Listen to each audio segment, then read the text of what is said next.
Fala galera, tudo certo? Delton Silva aqui para mais um episódio do Moldcast, o seu podcast de inovação e tecnologia.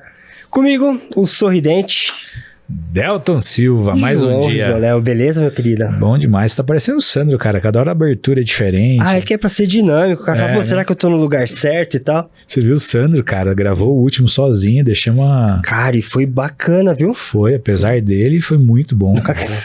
Ana Elise arrebentou. Arrebentou como host. Regiane mandou benzaço. E foi o primeiro que a gente transmitiu ao vivo no LinkedIn. Deu bem bom, hein? Verdade, deu uma audiência muito boa. Acho que aliás, a gente vem tendo bastante comentário dos executivos do mercado, né? Isso é legal que a gente criou com esse intuito mesmo de trazer informação de quem está agora mudando a história do nosso mercado. E me surpreendeu porque foi à noite e a galera interagindo e comentando e assistindo à noite no LinkedIn. Eu falei, olha, existe vida no LinkedIn após o horário comercial. Sensacional, surpreendendo. E hoje... a régua continua subindo. Continua, pô. A gente tem o privilégio de contar com os maiores executivos do mercado aqui, né, Delton? Foi uma verdadeira aula pré-podcast aqui, galera. Vocês perderam, a gente vai tentar trazer um pouquinho aqui agora, né? O papo tava tão bom lá fora que a gente quase esqueceu do horário aqui. Esqueceu de gravar. Mas vamos lá, só antes de apresentar, só agradecer nosso patrocinador, a YouMold. A YouMold, para quem não conhece, é uma empresa focada no mercado de moda, que através de pessoas que até outro dia estavam do seu lado da mesa, que tem muita experiência em varejo, em indústria, em processos, desde o planejamento até o sellout, a YouMold contribui para grandes marcas e perpetua através de tecnologias próprias. Então, no final do dia, a YouMold te ajuda a vender o produto certo para o cliente certo na hora certa. Certo, Delton Silva? Certo. Então, apresentação feita. Sérgio Bocaiúva, pronunciei corretamente? Correto. Oh, maravilha. Então, Sérgio Bocaiúva, CEO da Usaflex, seja muito bem-vindo, obrigado por topar o convite. Claro. E começa contando pra gente quem que é o Sérgio, como é que chegou nesse mundo maluco aí do varejo. Primeiramente, obrigado aí pelo convite, é um prazer estar aqui com vocês, dividir um pouco e aprender com vocês também, que são especialistas de varejo. Sérgio Bocaiúva faz 59 anos esse ano, eu tenho quase que 40 anos de varejo. Particularmente, eu sempre privei e busquei trabalhar em setores completamente diferentes, isso também é formação profissional.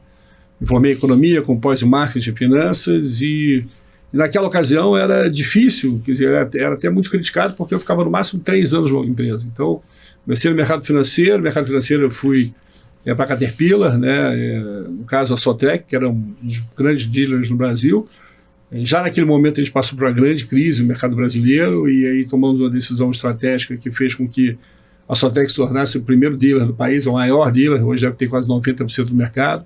Os outros dealers quebraram, a nossa estratégia deu muito certo, então ela cresceu fortemente. Depois de lá eu fui para o Bob's, peguei o Bob's que era Vendex, na época, uma empresa holandesa, reestruturei todo o Bob's, cheguei a pensar até em comprar o Bob's com o pessoal da 3G e acabou que a operação não aconteceu. Então, reestruturei, preparei para vender e vendemos, eu saí da operação. Depois eu voltei e fui para o mercado de construção civil, né, construir resort. Sempre setores completamente diferentes um do outro. Isso quer dizer. E foi interessante, porque naquela ocasião eu fui contratado para ser o diretor financeiro e ser, na sequência, o CEO de um projeto de 2 bilhões de reais. E quando eu fui tocar esse projeto inicial como diretor financeiro, percebi que era uma grande roubada, que o investidor principal tinha sido enganado. E foi interessante que em 15 dias eu fiz a primeira reunião com o CEO e perguntei para ele, olha, você entrou nessa jogada aqui sabendo que você tinha sido enganado por interesses políticos, né, em busca de outras oportunidades, ou de fato você foi enganado? Eu falei, bom, você está de sacanagem comigo? Eu falei, não, eu estou te trazendo um número, agora a partir do momento que eu tenho condições de ficar mais 3 meses fazendo uma avaliação com profundidade, eu vou trazer o índice de velocidade de vendas e vou demonstrar que você tem um prejuízo pelo menos de 200 milhões de dólares. E assim aconteceu, na realidade o meu papel lá foi reestruturar, foi a única empresa talvez na minha vida que eu não fiz ela crescer, mas na realidade eu enxuguei de tal forma de deixá-la rentável. Você garantiu que ela continuasse existindo? Eu viabilizei o projeto, né? O projeto era um sonho mirabolante e acabei viabilizando o projeto e aí com isso eu saí, voltei para o mercado e aí surgiu a Embeleze, que era uma empresa de cosméticos. Uma empresa que eu peguei com 90 milhões de reais, aí entreguei ela com quase 450 milhões de reais, num prazo de 6 anos, 5 anos, e o sócio naquele momento não quis se desfazer do ativo, e eu saí da companhia, aí voltei para o mercado financeiro, sempre o pessoal ligado ao Jorge Paulo Lema sempre me convidavam para trabalhar, um grupo de sócios tinha montado um banco menor, me chamaram para ser sócio, falei que não, mas estava ávida para poder ajudá-los. E ali surgiu um mandato que era o menor mandato de todos, que era o Mundo Verde, que eu percebi uma grande oportunidade e acabei me associando com um fundo, que é o Axon Group, que está no Brasil já há quase 20 anos, um pouco mais de 20 anos. E ali a gente comprou 100% da companhia, foi um grande case de sucesso. A gente pegou a empresa com 120 e poucas operações e deixou ela quase 400 operações. A gente multiplicou por mais de 10 vezes o crescimento da companhia no período de 5 anos. Vendemos por 16 vezes o que a gente tinha investido, então realmente foi um case de sucesso. Infelizmente hoje esse ativo está bastante depreciado na mão de quem comprou da gente, por problemas de gestão particularmente. Gestão mesmo. Depois disso eu saí, fiquei no conselho desse fundo, e surgiu o Zaflex, quer dizer, o fundo já tinha olhado outros ativos do setor. O Zaflex surgiu em 2015, a gente acabou concluindo a operação em novembro de 2016, compramos 70% da companhia. Naquela ocasião a gente percebeu que tinha um diferencial competitivo muito grande. A gente sempre olha 3 pilares, né? Qual é o diferencial competitivo do ativo, né? Qual é a escalabilidade do negócio de forma orgânica e como é que eu saio desse negócio. E a gente encontrou nesse ativo as 3 oportunidades. Então a gente entendia naquele momento que eles não tinham franquias, mas tinham um projeto de lojas chamadas fidelizadas, que eram de grandes lojistas que haviam já testado a marca com grande sucesso. Entendeu que tinha escalabilidade, né? Então já estamos lá fazendo 8 anos esse ano, a gente atingiu 100% dos objetivos, e é uma empresa que hoje desponta em mais de 60 países, enfim. Mas eu acabei resumidamente, acabei me especializando em ser um acelerador de empresas. Quer dizer, o pessoal me chama para fazer palestra de empreendedorismo, eu brinco que eu não sou empreendedor, pelo menos não me considero. Para mim, empreendedor, como você está contando no pré-podcast, que já montou 2 empresas, enfim, esse é o terceiro negócio, aquele cara que abre e fecha, está no DNA do cara risco. Eu faço um cheque mais parrudo, mas sobre algo já testado. Então, mas eu me especializei como acelerador, e eu não tenho que ter conhecimento de nada. Quer dizer, eu sempre digo que eu acho que o meu maior foco é gente e inovação, né, e conhecimento de varejo, e particularmente de franquias. Eu sou casado já há mais de 35 anos, com 2 filhos já criados, quer dizer, então... Que idade então, Sérgio? Meu filho está com 26 anos, minha filha com 23 anos. Sou um carioca que adoro minha rede de vôlei em Ipanema, então vocês estão convidados quando estiverem lá, tem uma rede muito bem localizada. E eu gosto de viver a vida, eu acho que eu já passei numa fase de ganhar dinheiro, eu acho que eu vivo para me divertir, para deixar um legado, contar uma história. Eu viajo muito, né? Eu sou uma pessoa, como está falando para vocês, eu pelo menos no exterior, eu fico 4 meses e meio do ano no exterior. Na semana que eu menos viajo, eu vou para o Sul, que é onde fica a sede da companhia. Acredito também que grande parte do sucesso, quando você compra uma empresa, é respeitar a cultura e o DNA da companhia, então por isso que eu mantenho a sede da companhia no sul do país. E eu acho que você fazer uma gestão focada em pessoas dá muito resultado, né? E você está no campo, porque é onde o espetáculo acontece também, funciona. Mas eu ainda me vejo aí no mercado por mais uns 10 anos de formativa, e depois não, depois eu quero ir só participar. Descansar e ficar nos bastidores. Ficar em conselho, que eu já faço hoje 3 conselhos grandes, quer dizer, então acho que eu também consigo contribuir e me divertir bastante. Acho que eu consegui dar um pequeno resumo. Sensacional, já abriu a porta para um monte de perguntas aí, Deltão. Caramba, e que resumo, né? Que história. Caramba, cronologia. Tudo isso desde da primeira para agora, quanto tempo profissional? Então, da primeira empresa que eu entrei para trabalhar para agora, já são quase que 40 anos. Começou com 19. Mas eu comecei, quer dizer, desde muito cedo. Eu tinha uma família muito abastada. Um avô meu era banqueiro, meu outro avô era o grande industrial do país. E eu já percebi já naquele momento, já muito cedo, que tinha um problema de sucessão. Nem se falava de sucessão, mas claramente eu tinha um problema sucessório nas 2 empresas. E eu, com 18 anos, eu saí de casa, literalmente com uma cueca e a roupa do corpo, deixei o carro, deixei tudo, e falei, eu vou buscar meu caminho. Meus pais enlouqueceram. E foi muito legal. Eu acho que dali foi um grande salto que eu dei para a minha vida profissional. Até hoje, infelizmente, não utilizei de nada os recursos que ficaram para mim, né? Então, isso vai ficar para os meus filhos ou para os filhos deles, mas eu criei meu próprio caminho, acho que com muito orgulho. Então, e tudo que eu percebi de crítico aconteceu. Quer dizer, as 2 famílias tiveram brigas enormes por herança, enfim, infelizmente é aquele modelo clássico de falta de processo de planejamento sucessório. Então, acontece um pouquinho no Brasil. Às vezes... Mas é legal, porque você vivenciar isso, quer dizer, não somente em loco, né, na sua família, ou empresas familiares, que foi no caso também na Embeleze, que era uma empresa tipicamente familiar, acho que é importante, porque acaba e acabou me ajudando muito quando eu estava na época do mercado financeiro, na área de M&A, quer dizer, porque quando eu ia vender, né, Deus me tornar um advisor, né, eu já sabia as dores daquele proprietário, que eram comuns. Acho que só muda o CPF, só muda o CNPJ. Né? Grande parte das empresas mundiais, às vezes, começaram com empresas familiares. Mas todas, sem exceção, grande parte delas tem um processo sucessório e é incômodo, né, para todos, né, porque você tem o envolvimento da esposa, do proprietário, tem do cunhado, da cunhada. É o parente que cuida de tal área, outro parente que... Né? Então... Até nessa linha, Sérgio, imaginando assim, na sua linha do tempo, você, como você relatou bem na sua história, você passou por vários mercados diferentes, né? Mas a Usaflex foi o primeiro, de fato, no mercado de calçado / moda. Sim, de moda. O que você encontrou nesse mercado de diferente em relação aos demais, assim, Sérgio? O DNA do conforto. A Usaflex é líder mundial na fabricação de calçados femininos de conforto. Conforto tem muito a ver com tecnologia empregada.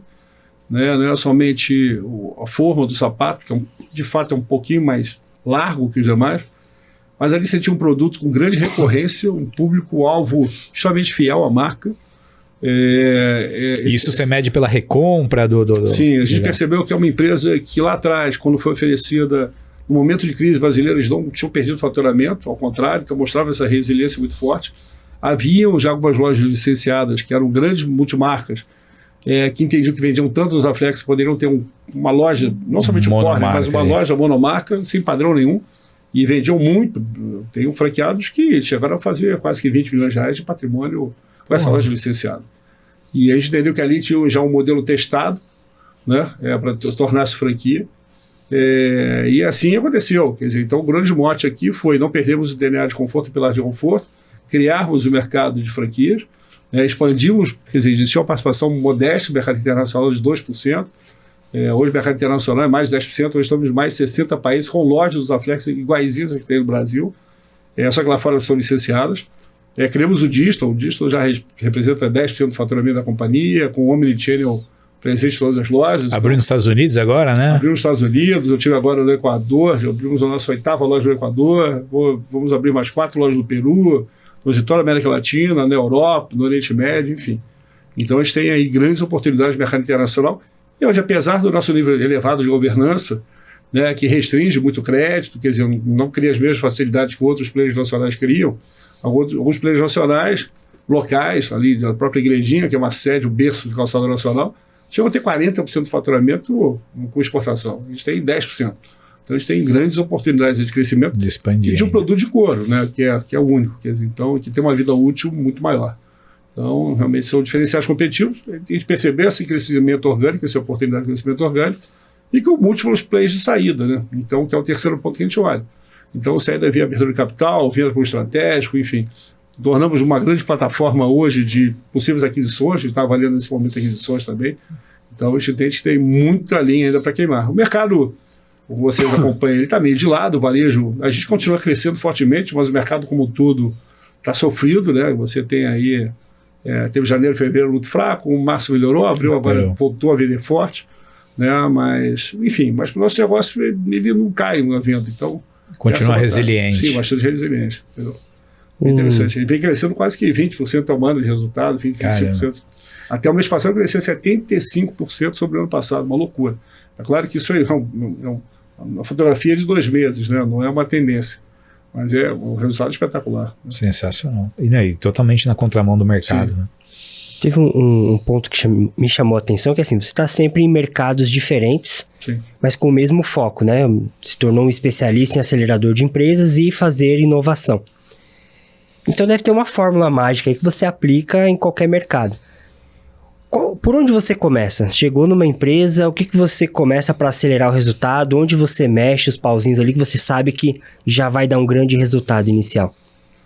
Antes eu escolhia as companhias que eu queria trabalhar, né, como executivo. Então, propositalmente, eu pegava setores diferentes que eu queria ter uma visão de múltiplos setores. Quando eu era mais jovem, você era muito criticado em não ficar 6 anos, 8 anos trabalhando. Ao contrário, eu queria ficar 3 anos.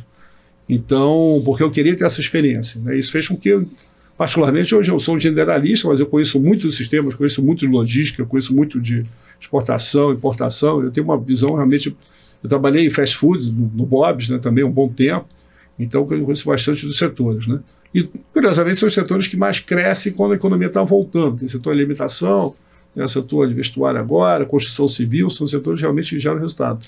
Mas eu sempre busquei diferencial competitivo. Quer dizer, o que me chamava a atenção, o que as empresas tinham de diferencial competitivo. Né? Você trabalha com commodities, você não vai a lugar nenhum, você está competindo por preço. Então, acho que o diferencial competitivo é um ponto importante. Você olhar qual é a história do fundador também é outro ponto importante, porque eu acho que você acaba carregando alguns atributos de propósito que são importantes para a cultura da companhia. Acho que você tem uma boa cultura, tanto que eu mexo muito pouco em missão, visão, valores, porque eu tenho quase que certeza que aquela empresa tem um diferencial competitivo na sua formação e por essa razão que eu mantenho a sede da companhia constituída onde ela foi criada. E eu que acabo me deslocando, quer dizer, tenho que sair, acordar segunda-feira às 6h30 da manhã, pegar o voo, chegar às 10 horas do sul, enfim, fico normalmente de segunda a quinta fora. Por quê? Porque lá está a alma da companhia, lá está o histórico, lá está a qualificação de mão de obra. Isso não quer dizer que eu não possa ter uma estrutura toda digital em São Paulo como eu tenho. Por quê? Porque lá seria difícil contratar mão de obra digital. Mas a cultura calçadista, de manuseio de couro, qualidade, quer dizer, as pessoas falam, por que você não foi para o Nordeste?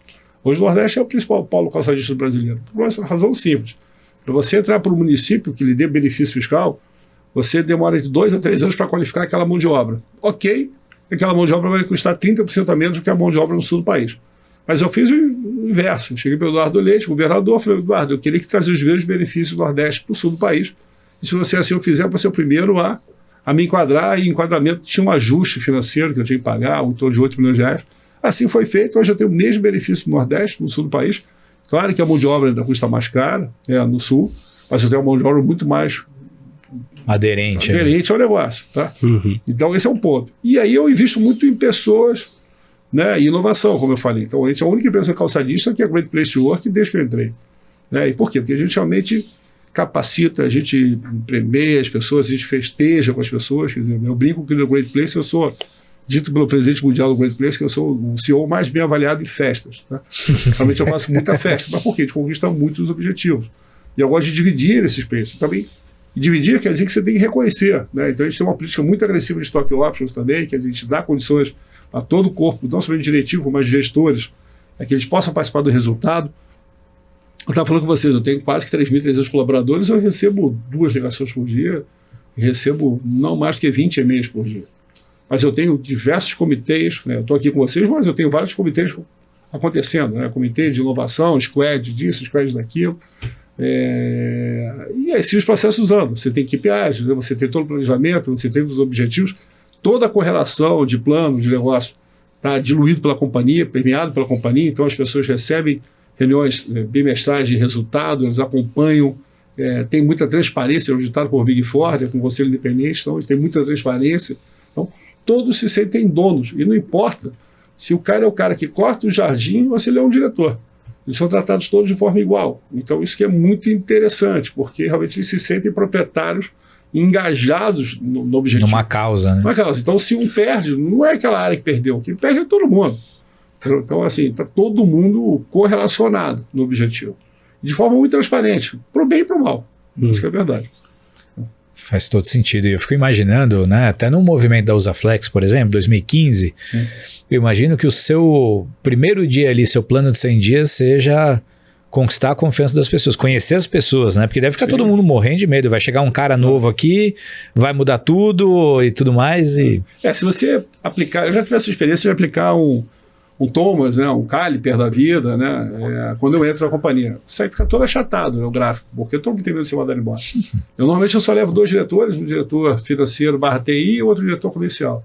E eu gosto muito de desenvolver a mão de obra local também, dar chance para os diretores nativos, né. É claro que muitos deles acabam assim, não aguentando o rojão, né, porque muda muito a filosofia de trabalho, mas é comum que, no primeiro momento, eles não acreditem. No caso dos Usaflex, eles só começaram a acreditar que eu era um carioca que não era fofarrão. Eu falo muito palavrão, falo muito, completamente diferente do cara do Sul. Para vocês terem ideia, grande parte dos executivos do Sul, do setor calçadista, não falam com os colaboradores, não rodam a fábrica. Então, tipo assim, ficam no pedestal. Uma das primeiras ações que eu fiz foi construir um prédio novo, onde eu trouxe toda a estrutura de escritório, auditório e sala de reuniões para onde eu fico. Então, com isso, os colaboradores eles podem ter acesso, tem uma loja piloto, né, onde eles podem olhar os produtos expostos, eles passam para a minha sala, para ir para a sala de reuniões, para o auditório, Então, podem me cumprimentar, podem tirar foto, enfim, eles percebem que a gente humanizou muito mais e criamos vários processos para humanizar a empresa. Peguei a diretora de jurídica e botei ela com RH, uma mulher. Nós somos uma empresa, 67% do quadro são mulheres, né? Mas efetivamente eu só tinha uma mulher na diretoria, agora tenho duas. A liderança, eu não representava nem 25% da companhia, agora representa 50% da companhia. Então tem todo um processo que você faz para que eles entendam que aquilo ali é verdadeiro. Então quando eu criei esse prédio novo, né? Quando eu peguei um apartamento de Gramado, né? Quando eu comprei um carro lá, que eles pensaram, pô, esse cara não é um fanfarrão, ele não vai desmobilizar esse negócio. Ao contrário, então eles perceberam que a gente realmente tinha um discurso que era verdadeiro, mas de fato, no início sempre tem uma preocupação muito grande de phase out. Né? Você chegou lá, você vai trazer a tua turma e vai mandar todo mundo embora. Né? Então, mas é legal, acho que eu estava brincando com vocês antes, eu acho que eu cheguei no momento da vida que criar um legado que é o diferencial competitivo. Né? E eu não tenho o menor apego às marcas que eu invisto quando eu vendo a companhia. Se você perguntar assim, Boca, mas você, porra, e a empresa que você saiu? Cara, para mim, aquela tem uma vida própria, tem uma alma própria, entendeu? Eu tenho muito mais envolvimento com as pessoas do que eu deixo de legado para as pessoas. E vira um grande contador de casos, né? Entendeu? Faz todo sentido. Quantas pessoas você não participa da construção das suas jornadas, né? Sim. Eu fico imaginando, você falou Boca, posso chamar de Boca? Facilita, claro. Né? Boca, eu fico imaginando assim, o mercado de varejo de forma geral, mas pensando agora calçado e vestuário, tem um desafio muito grande. Quando você olha com o olhar de Venture Capital, essas empresas, via de regra, elas são muito analógicas, é muito difícil de você conseguir aferir os seus indicadores reais, Sim. Você de fato conseguir enxergar qual que é o EBITDA, qual é o múltiplo, e ainda assim a gente vem de alguns anos com muitos M&As, né? Sim. Como é que você, especialista que como é que você está enxergando os movimentos que vem acontecendo e o que você vai prever daqui para frente num contexto onde está acontecendo muita consolidação? Qual que é a leitura de um especialista olhando para isso? Se você me permite, eu só vou botar só um ponto que eu acabei não respondendo da pergunta anterior. Uma coisa que eu fiz foi também, eu fiquei, durante 6 meses, eu visitei mais de 670 clientes, tá? Para falar tudo que eu ia fazer, porque quando a gente teve um movimento muito grande de abertura de franquias, a multimarca tinha muita preocupação. Naquela ocasião, 80% da venda era multimarca. E eu falei, cara, a gente vai abrir franquias, a gente vai conviver sem canibalizar os canais. Então, também tem essa transparência verdadeira como campo, eu acho que é muito importante. Voltando aqui à sua pergunta, eu acho que o mercado ficou chato, né? Porque eu rodo muito o mundo, né? A gente está presente em mais de 60 países, então eu vou não somente visitar clientes, abertura de lojas, feiras, enfim. O mercado, é difícil você enxergar no mundo hoje coisa nova, né? Porque você está em Dubai, você está nos Estados Unidos, você está no Equador, quando você vai para um shopping, você tem aquele grupo de 40, 50 lojas que são iguais no mundo inteiro, as coleções mudam muito pouco. Então, acho que essa globalização, ela tirou um pouco da inovação, né? Quando eu falo de moda, né? E o mercado entendeu, aí falando um pouco de Brasil, que o que você tinha daquela característica do carioca que você achava a M-Star, eu sou o pica das galáxias, porque eu trago a inovação, eu trago a tendência do país, eu sou inovador. Essa inovação, ela convivia com um grande problema tributário, né?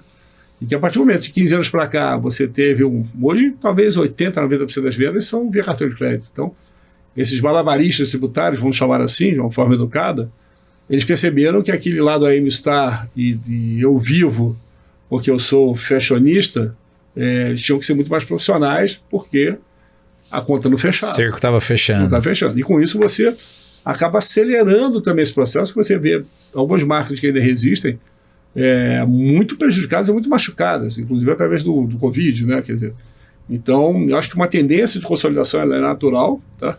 É claro que para você degustar, né, essas consolidações não é fácil, por questão de cultura, né? E também por personalidade. Vamos falar aqui de Marezzo com Soma, né? Marezzo com Reserva, né? São bichos que se complementam, mas com características pessoais bastante diferentes, né? Quando você pega o Rony com o Alexandre, ou pega o Roberto com o próprio Alexandre. Mas eu acho que isso traz realmente um exponencial forte de oportunidades de otimização de processos, enfim. Boas práticas ali de benchmarks. Exatamente. Alguns estão no nível de governança mais avançado ou não. Mas eu acho que você conciliar a cultura, vou te falar, é uma coisa extremamente complexa, né? Eu acho que os maiores desafios quando você faz uma aquisição é você ter um elemento de cultura, né? A cultura é algo muito forte, né? Então, você pega um uma reserva, o Rony, né? Tinha uma cultura completamente diferente da cultura de Marisa. Né? Tanto que eles até hoje não se consolidaram de forma plena. Né? Eu acho que houve uma grande troca de informações de categorias de produtos, principalmente calçados, as lojas Arezzo, mas as partes, até onde eu saiba, de back-office ainda não se fundiram plenamente. Né? Então, assim, essa questão cultural é algo complexo. Né? Mas eu acho que é uma tendência, a gente verifica que o mercado ele é atrativo. É claro que nesse momento os múltiplos são muito machucados, porque as empresas de capital aberto, sem exceção, todas caíram fortemente. Né? Então, com isso você acaba, mesmo no caso do Musaflex, que tem uma performance fora da curva, né? Se você sentasse hoje para uma negociação, um múltiplo não seria um múltiplo atrativo. A régua cai para todo mundo. De uma saída, quer dizer, porque o investidor olha para empresas de capital aberto, olha para o mercado está flutuando bastante, então uma certa instabilidade, né? E vou te falar, não é só aqui, porque eu sempre estou nas grandes feiras internacionais, nos grandes eventos, o mercado está muito difícil, né? Eu estava conversando com vocês anteriormente, essa questão da mudança climática. Eu acho que a gente teve aí 4 eventos no mundo que mudaram o varejo, né? Do Covid para cá, né? O primeiro não tem nada a ver com o Covid, mas é questão do tempo. Essa mudança climática está fazendo com que aquelas coleções primavera, verão, outono e inverno não sejam mais uma verdade, né? E isso para o varejo de moda é uma catástrofe, porque isso faz com que você tenha que efetivamente liquidar e você fica no descompasso. Então eu acho que a tendência nos próximos 5, 10 anos é o mercado se reinventar e você trabalhar com cápsulas, e você vai fazer com que a fábrica, a indústria, de alguma maneira tenha que ter um pulmão de estoque para abastecer naqueles momentos mais fortes daquela temperatura, né? E pensando em omnichannel, com uma operação com poucos itens na loja, uma coisa mais integrada. E aí, obrigatoriamente, você tem que ter uma eficiência de sistema, monstruosa. No nosso caso, monstruosa, né? Para você ter uma prateleira infinita, enfim, algo similar, tá? Ao mesmo tempo, aí sim, a Covid, ela fez com que você tivesse uma oportunidade de home office, que em grande parte do mundo, você fica um dia em casa ou na média fica 2 dias. E com isso você tem menos consumo. Se você tem menos consumo, o varejo acaba sendo prejudicado, né? Outro problema é que foi o endividamento dos países ou das pessoas. Então as famílias estão muito endividadas no mundo inteiro, os governos estão endividados, você não consegue fomentar a economia, e com isso você tem uma crise que se perpetuou, né? E por último, as pessoas perceberam que podem morrer a qualquer momento, porque perderam entes queridos. Então elas estão se dando muito mais o direito de viver a experiência do que consumir. Uma coisa que você via muito forte em Portugal, né? Muitos brasileiros, né, falam assim, eu vou abrir uma franquia em Portugal. Eu digo para você que a grande maioria das marcas brasileiras que pensaram em abrir franquias no exterior, eu posso te afirmar, a BF não gosta muito quando eu afirmo isso, mas que mais de 85% das empresas fracassaram. Caramba. Fracassaram por uma questão de cultura, né? Dos franqueados que abriram. Seja pela escolha do franqueado, seja pela cultura da educação daquele país. Eu me lembro lá atrás o Marinho, que trabalhava com o Caíto, né, que ele brincava que quando eles foram abrir em Portugal, a time no passado tinha aquela característica de pegar você no corredor, né, eram pessoas mais loucas, assim, no bom sentido da palavra, e aquilo não falava com a cultura dos portugueses. Né? Os portugueses não querem ninguém tocando. Nossa Senhora, então foi uma ofensa. É um desastre. Né? Isso é um dos exemplos, né? Mas você pega aí Bob's, Natura, você pega, enfim, você pode falar trazer para a mesa de qualquer setor de categoria que todos tiveram. Quem falava que teve sucesso, eu vou te falar que é um grande mentiroso. E eu falo na frente. Então, assim, por questão cultural, por questão de foco. Né? Porque, infelizmente, quando você entra com a marca no país, que ela desconhece a sua marca, você tem que estar focado naquele negócio. E nunca foi um foco pleno de nenhuma empresa brasileira essa expansão internacional. Entendeu? A gente tem muito cuidado quando eu abro loja lá fora. Eu só abro loja lá fora com alguém que já trabalha com a nossa marca, que é um lojista ou ele é um grande distribuidor, e eu não aceito em hipótese nenhuma aquele investidor brasileiro que fala, eu quero abrir a loja da Ventura Mall, em Miami, porque característica já própria de que ele não sabe nada do mercado, porque tem uma fila de espera de 5 a 10 anos para entrar na Ventura Mall de grandes marcas consagradas. Então, isso demonstra plenamente que ele não sabe nada. Não conhece nada. Então, esse é um cuidado muito grande que eu tenho. Mas voltando à pergunta do varejo, eu acho que a gente vai ver cada vez mais essa consolidação, mas muito focada na necessidade daqueles fundadores, que eram muito arquétipos aí no start, de precisarem de ajuda de financeira e gestão para fazer o teu negócio ficar de pé. Potencializar aquilo que ele é bom. Se o negócio realmente for bom, não ter sido criado lá atrás um desenho tributário complexo, vamos dizer assim, entendeu?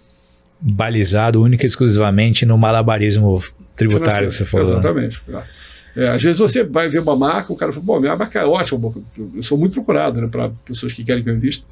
Aí eu falei, ok, mas vamos conversar. Aí você tem uma empresa, o nome de quem, a fábrica é o nome de não sei quem. Eu falei, amigão, você tem que, né, fazer o teu valuation, uma modelagem consolidando seus negócios. Porra, mas aí você tem que entender. Ou então pior, né? O cara falou, não, porque eu sou aí, eu sou sozinho, eu não tenho estrutura. Eu falei, cara, é por isso que a gente faz o nosso se cheque. tiver uma gripe amanhã, nosso cheque é um cheque de 100 a 300 milhões de reais. Porque quando eu entro com a minha equipe no negócio, ela custa de 3 a 5 milhões de reais por ano de EBITDA na veia. Porque eu e mais 2 pessoas que custam isso. Então não dá para investir numa empresa com menos de 30 milhões de EBITDA. Entendeu? Então, assim, e a gente normalmente busca controle também, porque o controle faz com que você tenha maior liberdade de gestão, né? É muito difícil numa empresa familiar você entrar de sócio se não tiver acordo de acionistas ou controle. É muito entrar difícil. No ritmo. Você vê alguns cases de algumas empresas de private equity que fizeram negócio nesse sentido e foram um desastre. Entendeu? Tiveram que devolver logo depois. Exatamente. E você falou muito da parte de equipe, né? Você entra, conquista a equipe, faz com que eles engajem, né? Que para mim é uma grande fórmula do sucesso, né? Mas eu vejo que você também tem isso com o franqueado. A maioria das empresas que você trabalhou, você mais que dobrou o número de franquias. Sim. E pelo que você vem falando, os franqueados ganham muito dinheiro, têm uma boa lucratividade. Queria que você falasse um pouquinho disso. O João até recentemente fez uma live, né, falando aí sobre o mercado de franchising. E tem muito isso, né, de, vou abrir loja própria, eu vou investir em franquias. Então, queria que você comentasse um pouquinho dessas peculiaridades. É legal a pergunta, porque assim, o mercado de franquias, cara, eu sempre brinco que é você trabalhar com a gaiola dos loucos, né? Ou então um sanatório, né? E franqueados ficam loucos quando eu falo isso, mas é mais pela verdade, porque eu acho que primeiro você tem que ter muita transparência e você só pode vender algo que foi testado. Acho que o grande erro, talvez, da ABF e da mudança da lei de franquias que foi revista há pouco tempo, é permitir que novos franqueadores se cadastrem e abram negócios não testados. Então, tipo assim, deveria ter um crivo maior. Eu briguei fortemente que nessa mudança da lei tivesse, de fato, um ajuste, obrigando que um comitê da ABF ou similar verificasse e fosse testado no mínimo 2 anos de operacionalidade de uma operação viável. Tá? Virou quase que, enfim, pro forma o cara ir para a China, vê um negócio novo, chega aqui, monta uma franqueadora, sai vendendo franquia, o negócio não foi nem testado. Então esse é o primeiro passo, é você de fato oferecer algo que seja viável economicamente. Eu acho que o segundo passo é você de fato oferecer uma gama de serviços, porque você tem franqueados que entendem muito do negócio. No caso da Flex, grande parte do sucesso da minha aceleração de franquias, eu saí de 0 a quase 400 franquias num prazo recorde. Basta dizer que a Ana Capri demorou mais de 10 anos para abrir 100 lojas, que é do Grupo Arezo, e eu abri mais de 100 lojas em um ano, né? Mas isso aconteceu fortemente por quê também? Porque a gente encontrou um veio, né, de buscar já operadores do setor de calçados que conheciam os Aflex e já entendiam que algumas lojas tinham sido testadas, que era um grande sucesso. E aí, quando eu demonstrei para eles que eu ia abrir um projeto de franquias, eles vieram com força total, né? E tem uma média acima de 3 lojas por operador, por franqueado. Mas é importante que você seja muito verdadeiro, muito transparente no que você vai oferecer de serviço agregado. No meu caso, tem a facilidade de eu ser verticalizado. No Mundo Verde eu não era verticalizado, era uma loucura. No Mundo Verde você chegava a ter 1.200 SKUs numa loja. Na Usaflex eu tenho 180, eu tenho 4.000, mas eu tenho prateleira infinita, então eu não preciso investir, nem tem espaço para isso. Tá? Mas a operação tem que ser viável. E uma boa franquia é aquela que o seu franqueado ganha muito dinheiro e ele que reverbera que tem um negócio de sucesso.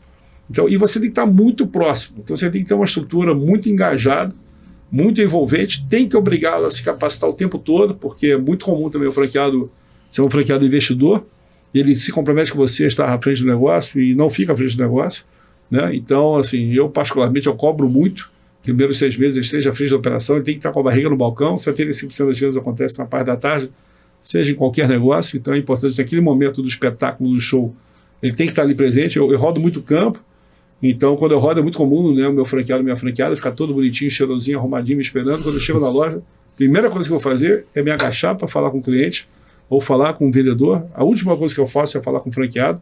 Depois eu vou sair para jantar com ele, vou sair para almoçar com ele, vou conversar com ele, uma sala reservada. Mas eu acho que o foco é o chão. A operação. A operação em si, porque é ali que eu tenho contato com o cliente, é ali que eu tenho contato com o meu vendedor. Quando eu chego na loja, é muito comum, né? Os vendedores querem tirar foto comigo, então querem me elogiar. Eu falei, eu não estou aqui para ter elogio. Eu estou aqui para que você fale tudo de errado que vocês estão percebendo no dia a dia. Seja de produto, de ferramenta, vamos lá. Fale mal do seu chefe, fale mal da operação e critique. Eu acho que esse é o grande conteúdo. Eu também exerço, não somente uma convenção de franqueados, mas eu faço um encontro de gerentes anual, de 3 dias, onde está sempre realimentando esses gerentes com os melhores cases de sucesso, com as inovações do modelo de gestão. Acho que o modelo de gestão é constante, a gente investe muito em estudo via EAD, né, estudo à distância, quer dizer, com todo online, quer dizer, certificação e campanhas, enfim, de tal forma que a gente possa estar muito presente e validando o nosso modelo de franqueado. Quer dizer, eu participo de 100% das entrevistas dos novos franqueados, né? E a gente tem todo o modelo de análise para ver o nível de aderência do franqueado, qual é o gap. Na cara eu já falo para ele que ele é desqualificado ou é qualificado de forma parcial ou total, e quais são os gaps onde ele tem que estar se envolvendo. Então acho que essa verdade, essa transparência, esse compromisso de entrega, acho que ele é fundamental. Eu acho que o que é triste, às vezes, você vê alguns franqueadores que cresceram demais e não fazem esse contato com o franqueado. É claro que quando você chega ao número de 2.000 franquias, 3.000 franquias, pegando um caso da Cacau Show, pegando um caso aí de um grupo Boticário, né? Pega o Arthur, né? Do Boticário, pega o Alexandre, e falou, é uma loucura, também acho uma loucura. Você vai numa convenção, você tem 1.000 pessoas para atender, eu já não guardo o número, guardo o número de 20% do meu grupo, né? E mesmo assim é difícil, e alguns ficam magoados. Mas, assim, realmente você toma uma dimensão grande. Mas eu acho que você está no campo e percebendo o que vem acontecendo, eu acho que é fundamental, porque tira você daquela zona de conforto e do pedestal, né? De você ficar só no escritório. Você fica cheio de achômetros. Da mesma maneira, quando eu estou no Sul, eu rodo muito fábrica. Porque é na fábrica que eu tenho contato com os colaboradores, né? Eu consigo perceber o que está acontecendo. Entendeu? E eu tenho contato direto, quer dizer, o meu Instagram, eles pedem para ser amigo, todos são amigos, enfim, minha esposa também me critica muito pelo Instagram, eu só não acabo publicando fotos da família, né? Sim. Mas eu acabo misturando particular com, enfim, né, com profissional, porque também ter 2 Instagrams, ter uma equipe para gerenciar isso, já não é minha vibe. É até um fato curioso que é importante compartilhar do Sérgio, eu falei isso para ele, quando a gente fez o convite dele participar, cara, ele respondeu prontamente, já mandou o WhatsApp dele, falou, me chama lá, tal. Eu falei, Sérgio, você deve estar com a agenda corrida, bicho, você tá viajando, passa ele foi no seu secretário, de quem você... Não quero secretário porra nenhuma, daqui combina comigo direto aqui, vamos... Eu nunca tive secretário, eu fui diretor de uma multinacional de 14 bilhões de dólares de faturamento, com 26 anos de idade. E aí eu me lembro que quando eu fui diretor, o presidente falou, você pode escolher o secretário que você quiser e tal. Aí tinha os meninos postulantes a secretária já da companhia, eu falei, cara, deixa eu te falar, eu não tenho secretário. Ah, como assim, cara? Eu não tenho. Mas, cara, você tem que ter isso. Aí me fuder, né? Eu falei, cara, então faz o seguinte, quer dizer que eu tenho? Divide com alguém e eu não vou pedir nada. Então, nem sala eu faço questão de ter, nem mesa. Vocês terem noção. Então, assim, eu não faço questão nenhuma de sala, de mesa. Porque, cara, quando eu estou no escritório, eu estou em Tá reunião. rodando ali. Entendeu? Então, eu não fico 20 minutos sentado. Eu, como podcast, o maior sofrimento que eu tenho que estar aqui é ficar 1h30 sentado. Porque eu durmo 4 horas por noite. Né? Eu não uso droga e não tomo café. Então, assim, eu sou altamente acelerado. Tento aqui falar de uma forma devagar, tentar falar pouco palavrão, porque eu falo muito palavrão também, é um mal de mercado, de carioca, mas enfim. Mas eu sou muito agitado. Então, assim, essa questão de... E essa é legal, porque eu acho que você, de fato... ter contato com as pessoas é que gera essa abertura das pessoas poderem dividir, crescer. Eu tenho muito orgulho, no caso da Zaflex, da área que eu fico ali, que tem toda a parte comercial, franquias, né? Tem um pouco do digital, inteligência de mercado. Quase 40% das pessoas que estão ali vieram do chão de fábrica. Então, eu valorizo muito a cultura. Eu prefiro capacitar, ter um prazo maior de maturação da pessoa, mas ela já está com o DNA da companhia, os valores da companhia.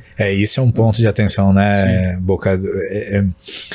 Eu tinha isso, eu nunca me esqueço, eu tinha uma empresa anterior ao Mode, a Crossex, que a gente sempre pensava assim, cara, é melhor a gente pegar uma pessoa muito inteligente e ensinar sobre CrossFit, ou vamos pegar uma pessoa que entende de CrossFit e dar um banho de loja. A gente por bastante tempo fez um mix assim, mas ensinar a cultura sem dúvida é o mais difícil. É o mais difícil. E quanto mais a pessoa precisa do emprego, do trabalho, maior vai ser a dedicação dela. Entendeu? Então, tipo, curva de aprendizado. Às vezes você pegar pessoas que precisem mais, você vai perceber que ela valoriza muito mais a oportunidade. Então você, como tudo na vida, né, João? Então, eu acho que o difícil é você ter um equilíbrio. Seja na tua vida pessoal, seja na tua vida profissional, mas eu acho que você tem equilíbrio de pessoas mais velhas com jovens. Tem pessoas propositivas, pessoas provocativas. Eu adoro trabalhar com um cara provocativo. E chega para mim em entrevista e fala, eu quero ter um lugar daqui a 2 anos. Eu falei, meu irmão, também está sendo rápido demais. Mas em 5 anos você pode pegar meu lugar à vontade, até porque eu não quero estar nessa merda aqui, o lugar é teu, entendeu? Então, assim, eu não tenho apego ao lugar, né? Então, você só tem um problema, você não vai ter mesa. Hoje você tem mesa, tem cadeira.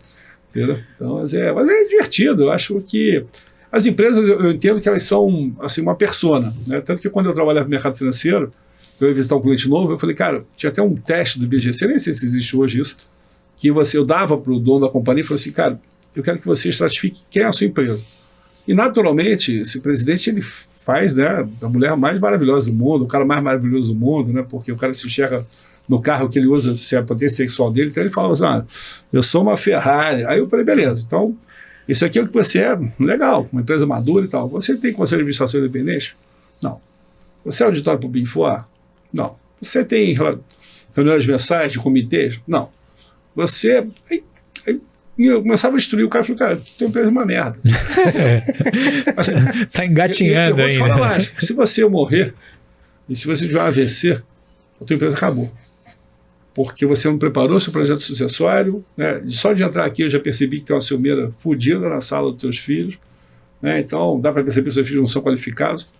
E aí eu ganhava confiança muito rapidamente. Então eu peguei vários mandatos na minha vida com essa minha sinceridade, entendeu? Porque é um fato, é uma verdade. Então, às vezes, pelo menos eu sou dessa forma, prefiro falar a verdade de uma forma dura, entendeu? Mas, como eu consegui provar na minha vida profissional que eu trago muito mais resultado, as pessoas, meus pares, entendem que esse é o melhor caminho. Às vezes meio louco, né? Mas é o melhor caminho. A gente tem um pilar na YouMold, Boca, que é de transparência radical. Sim. Ou seja, pode beirar agressividade, mas fala o que precisa ser falado, economiza o teu tempo, economiza o meu e é melhor acabou. você sair na porrada. Acabou a reunião, você vai ser amigo do cara, mas você sai na porrada porque você... E por isso que você ter um projeto que ele é construído com KPIs muito verdadeiros, onde é o ganha-ganha, onde todo mundo ganha, todo mundo perde, é fundamental, cara, porque está todo mundo assim, focado com o mesmo objetivo, entendeu? É claro que às vezes alguém quer, né? Não, vou fazer uma viagem, pô, vamos para um país tal, vamos testar. Eu falei, não, cara, testar o quê? Entendeu?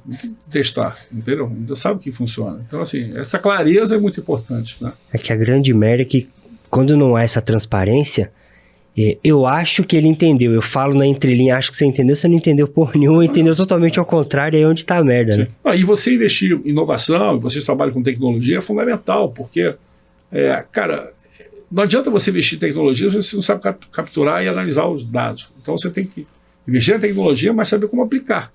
Então, por exemplo, lá nós temos lá o For HANA for Fashion, o SAP, temos o Tableau, temos o Vertex.io, talvez melhor no mercado, a gente está lá. Por quê? Porque a gente está sempre investindo no que há de melhor no mercado. Então, eu só sei trabalhar com dados. O meu achismo, né, ele é importante em parte, mas por isso que eu falo para você que eu não quero saber nada de calçado. Eu tenho uma equipe muito melhor do que eu, tecnicamente falando. Entendeu? Mas tudo que a gente faz é capturado a cada, 3 minutos eu tenho atualização de dados. Eu sei o que gerou por região, por micro-região, o que eu lancei de sell-in, de sell-out, o que está no omnichannel, quantos clientes eu tenho CAC, quanto que é o LTV, quanto que é o ROI, tudo automatizado, os KPIs estão todos dados. Então, assim, o cara só não aprende se não quiser, tem que ser muito ignorante, porque está tudo dado ali, entendeu? Então, e eu faço questão de abrir, às vezes tem empresas com as irmãs que falam assim, pô, e qual foi o grande diferencial nosso aqui? Né? Foi ter criado uma monomarca. Porque você é uma empresa, é muito comum no setor de calçados nacionais, o cara só olha para dentro do umbigo, só olha para a fábrica. Ele não entende que o mercado é dinâmico, o mercado muda, né? Então, se ele não tivesse contato com o cliente dele, ele está morto. A fábrica ela tem que ser um mecanismo para o varejo. Exatamente. Né? Como minha área de marketing, ela tem que trabalhar para o setor, para os canais de vendas. Né? Então, ela é o guardião da marca, mas ela tem que servir. Como o meu cara de TI está ali para servir. Quer dizer, e por isso que você tem uma avaliação 360, ele é fundamental. Quer dizer, não só o chefe te avalia, mas você avalia o chefe, mas as áreas co-irmãs a quais você presta serviço te avaliam. O nosso processo de avaliação é extremamente complexo. Mas ele é lindo, né? Porque todo mundo avalia todo mundo. Então não tem aquele esquema do cara... Quando eu comprei a companhia, a fábrica era um bicho meio apartado, porque o fundador ele não gostava muito de planta industrial. Então ele delegava muito. Então, quando eu comprei, eu falei, não, agora quem vai avaliar se a pessoa vai subir ou não é a área de DHO, de pessoas. e com critérios muito claros. Então, aquele protecionismo não existe, não tem nem chance de acontecer. Né? Então, fogo no parquinho. E é difícil, porque quando você fala com pessoas, né, um show de fábrica, uma esteira chega a ter 80 pessoas, uma unidade produtiva independente, ela chega a ter 150, 180 pessoas, né, naquele complexo entre costurar, cortar, montar. A esteira tem 80 pessoas, mas a retaguarda daquela esteira tem mais 70 pessoas em média. E aí o grande problema que a gente tinha, porque é uma empresa de mulheres, mas que eram os líderes os homens, porque era uma empresa machista. E obviamente, as pessoas, infelizmente, com menos acesso à educação, tendem a demonstrar poder de que forma? Berrando, humilhando, porrada. Então a gente vai mostrar, seu animal, você não vai a lugar nenhum. Então você vai se reeducar e vai entender que essa mulher ela é sensível, ela merece respeito, ou você está fora. Claro que a gente teve que quebrar meia dúzia de ovos. Né? E as poucas mulheres também que eram líderes, infelizmente, às vezes também eram machonas. Né? Então elas queriam mostrar, então também quebramos mulheres. Então, assim, e aí você tem um trabalho de limpeza, mas isso demora 6 meses a um ano, entendeu? Então depois que as pessoas para higienizar, né? Higienizar o negócio. Então é normal a gente comprar a companhia, ela tem uma queda de resultado no primeiro ano, 1 ano e meio, depois também quando ela dá o salto, ela já salta, cresce 50% sobre o número original. Entendeu? Porque você começa a capturar valor, né? Entendeu? E essa visão do empresário de olhar para frente é muito importante, né? Entendeu? Ainda mais no cenário brasileiro, de total estabilidade, né? Desoneração, volta a remuneração, uma zona, a coisa vai e volta, questões políticas, então é bem complicado. E quando você está no mercado internacional, é pior ainda, né? Então, por exemplo, a gente tem um grande cliente que é o Falabella, no Chile. A fatura está também mais de Magazine, quase 20 né? bilhões de dólares. Eles têm financeiro, tem tudo. Eles tinha o terceiro maior cliente dele. Né? De repente entra a esquerda. A esquerda não tinha o controle do parlamento, agora teve controle. Aí, pum, o mercado desaba. Né? Você no Equador, as milícias nunca entraram lá, o narcotráfico está entrando agora, acabaram de ter um plebiscito. Então, essas mudanças, né, radicais estão acontecendo no mundo inteiro. Então, esse dinamismo no mercado. Como é que você vai prever isso no planejamento? É muito difícil, cara. Realmente é muito difícil. Por isso você tem que estar atento, você tem que estar presente. Por isso que eu me faço. Eu, o diretor comercial, a gente está sempre andando no campo, porque é mais do que análise financeira, às vezes é análise de ambiente. Então você tem que ir lá, sentir o cheiro. Sentir o cheiro. Né? Então, por isso que eu digo também o franqueado. É fundamental o franqueado ir na fábrica, fazer a integração. Porque eu vou vender pedra. Né? O meu diretor de franquia vai vender pedra, o meu diretor comercial vai vender pedra.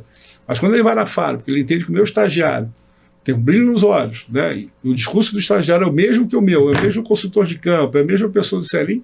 Opa, essa empresa aqui, ela tem um discurso, ou todo mundo é muito mentiroso, e realmente todo mundo pensa igual. Estão alinhados, pelo menos. A de entrega é verdadeiro. Né? Sabe o que é muito louco, muito louco? Eu não sei você que nos acompanha direto aí, tá? Mas se você pegar aqui os últimos 5, 10 executivos, pessoas que a gente entrevistou aqui, todos eles falam da mesma coisa, né? Que a base é a cultura, cara. Sim. Ter um time focado, centrado, alinhado, com o mesmo propósito, que realmente eles engajam e sobe, né? Exatamente, a base. Vou confidenciar aqui, né? O João está num processo bom de crescimento, avaliando oportunidades aí de aquisições e tal. Esse é o grande desafio, cara.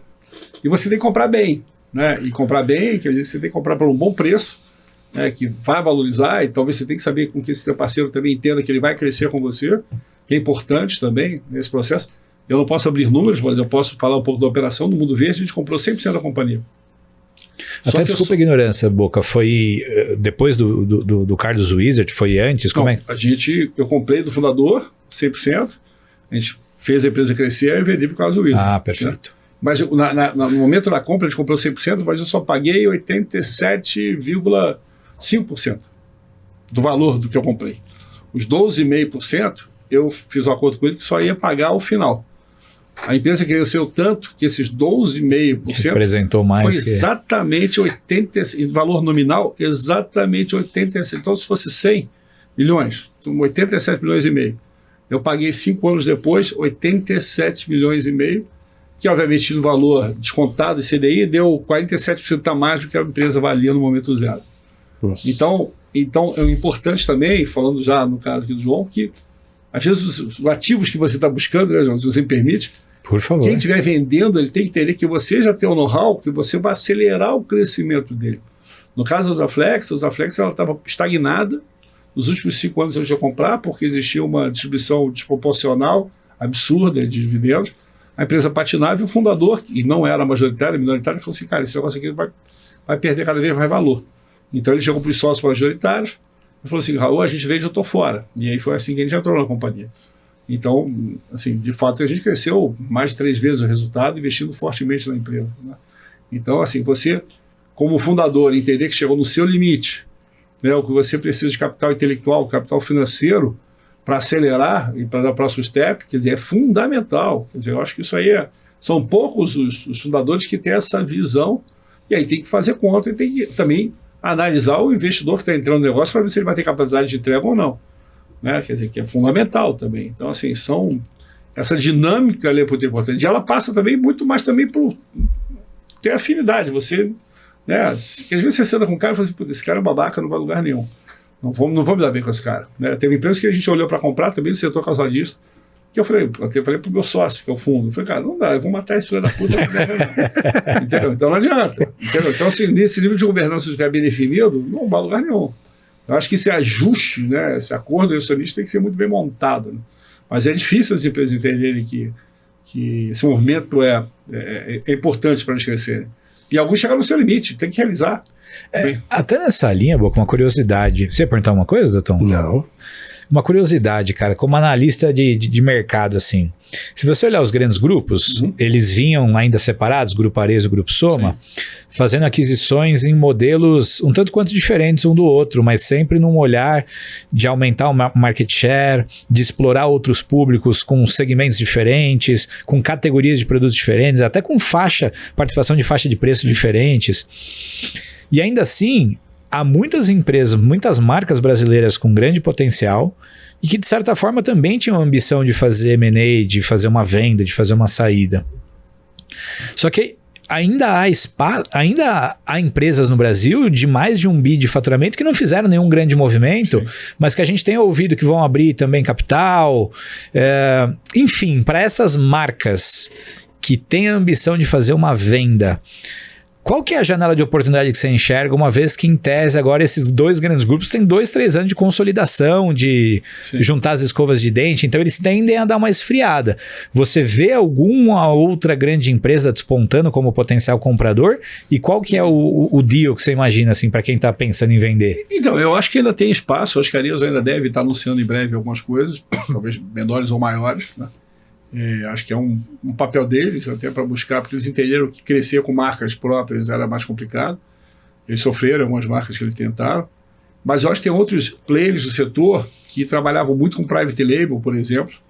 Né? O grupo lá das que pegou a Oscler, né? Então ele tentou abrir capital e percebeu que com private label ele era commodities. Então ele tinha que ter monomarca. Então são empresas capitalizadas que nesse momento ainda ficam reticentes de fazerem outras aquisições, né?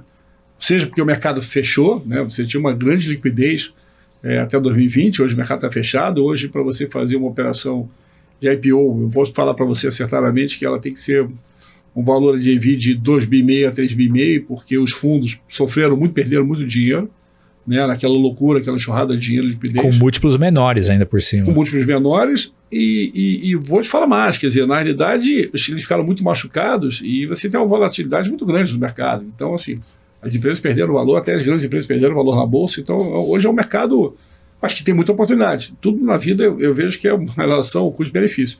Quem entrar hoje vai comprar, teoricamente, mais barato. Claro que está correndo um risco maior, por isso está pagando um pouco menos, né? Mas eu acho que tem grandes oportunidades de mercado de players que estavam muito focados em private label, né?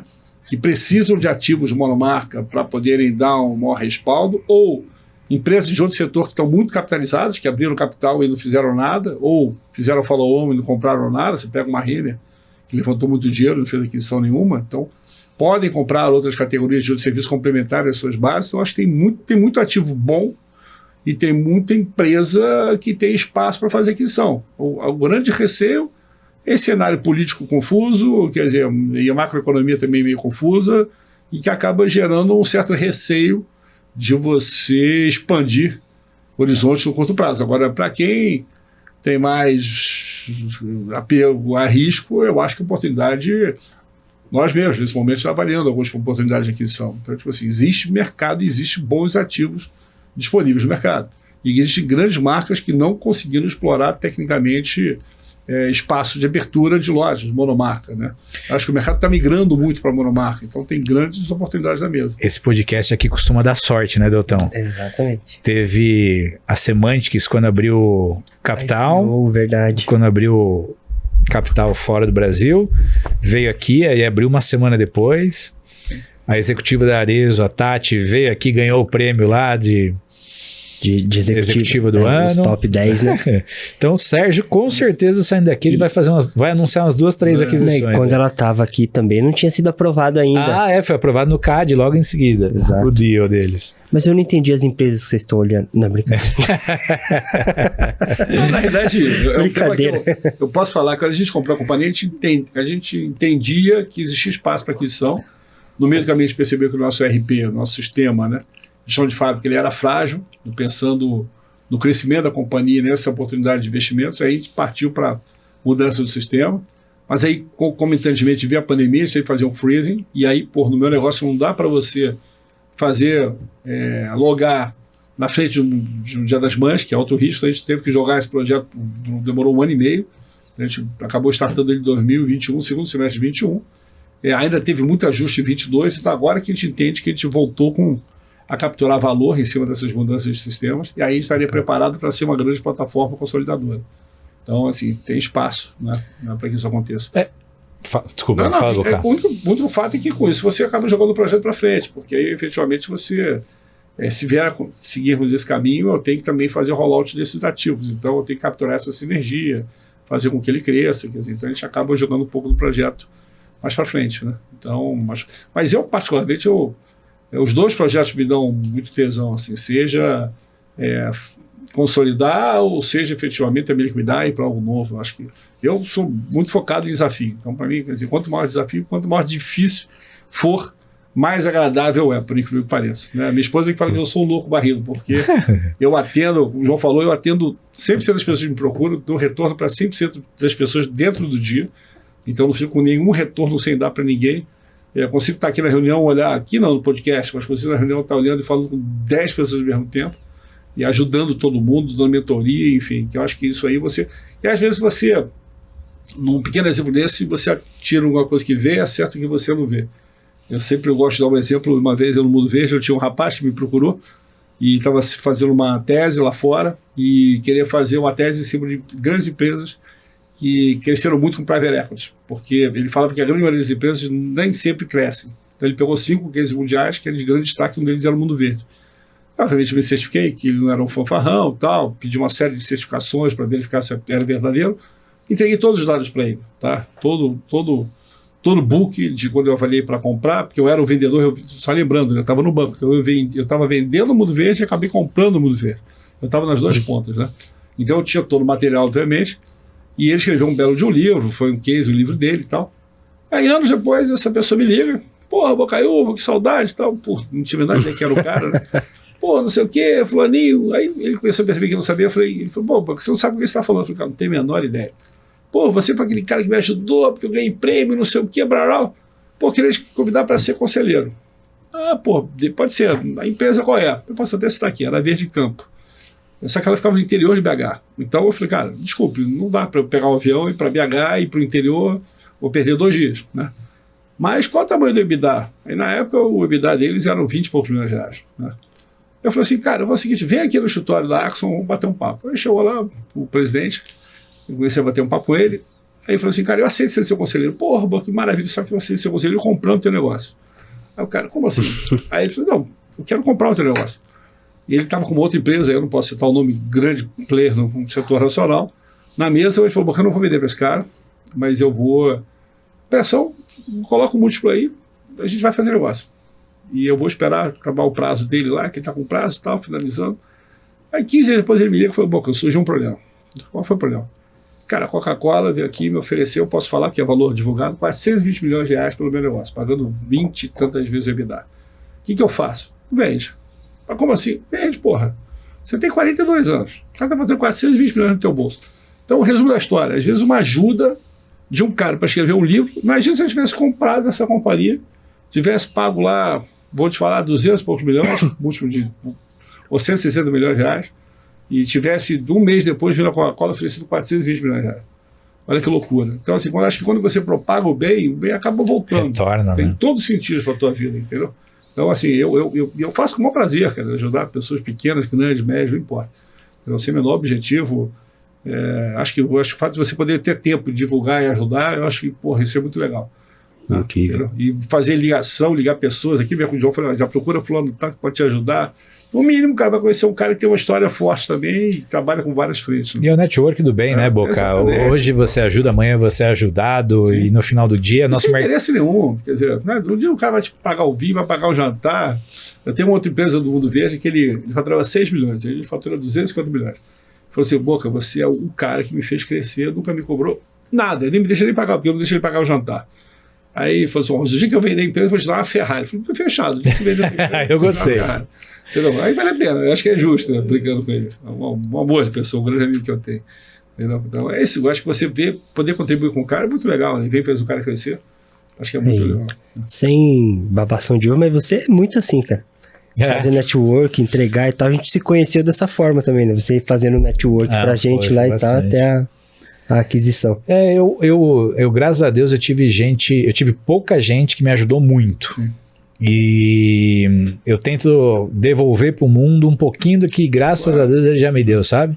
Então eu tenho muito amigo empreendedor, o Deltão, inclusive, quando ele ingressou na YouMold, ele tinha uma empresa que a gente trocava muita figurinha, e aí chegou um dado momento que eu os convidei, cara, pula aqui pra dentro, bicho, vamos fazer um negócio maior e tal. E eu tenho relacionamento com bastante empreendedor, porque no final do dia é uma jornada muito solitária, né, Boca?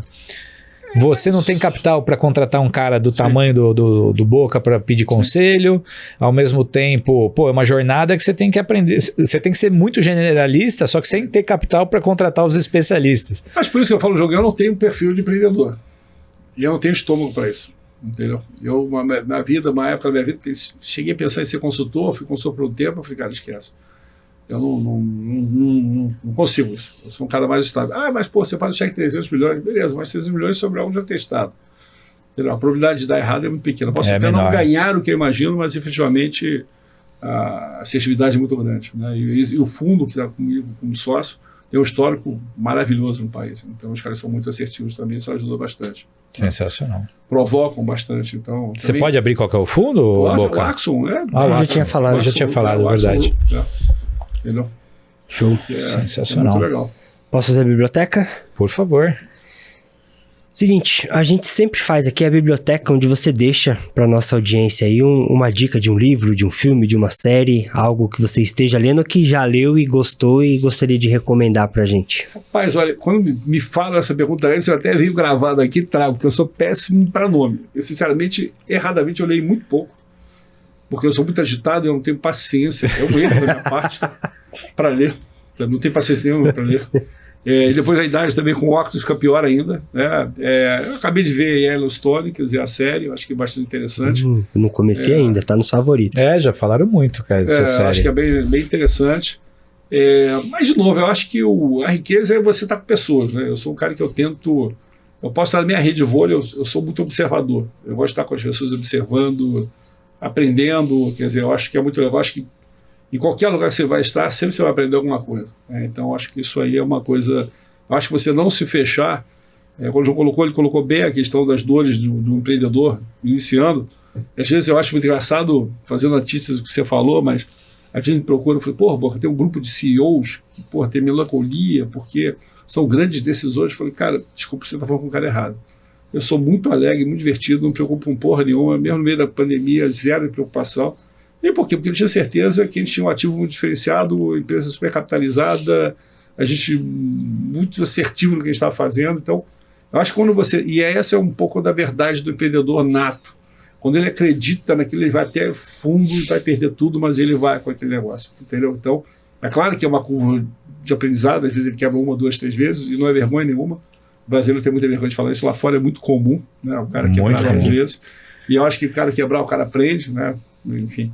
É claro que às vezes é muito saudável, o cara tem que saber quebrar também, mas enfim. Mas eu acho que... E eu admiro muito o empreendedor nato, né? Então eu tinha comigo um desconforto muito grande, que um dos meus avós era empreendedor. Ele veio para o Brasil com nada, né? Limpando o banheiro na Praça Mauá, se tornou um grande industrial. E aquilo ali me incomodava, porque eu não tinha ninguém na minha família que tinha trabalhado esse veio comercial, né? E eu era economista, quer dizer, muito de número financeiro, e aí depois que eu percebi que eu também tinha um veio comercial, enfim, que é importante, né? Então, assim, eu acho que você também buscar, desde cedo, qual é o diferencial, da mesma maneira que eu busco o diferencial competitivo da empresa que eu compro, qual é o seu diferencial, onde você tem que se desenvolver, qual é a tua meta. Eu, desde muito cedo, eu queria saber, olha, com tantos anos eu vou ser gerente, com tantos anos eu vou ser diretor, com tantos anos eu vou ser presidente, eu vou ter X milhões com tantos anos, Y milhões com tantos anos.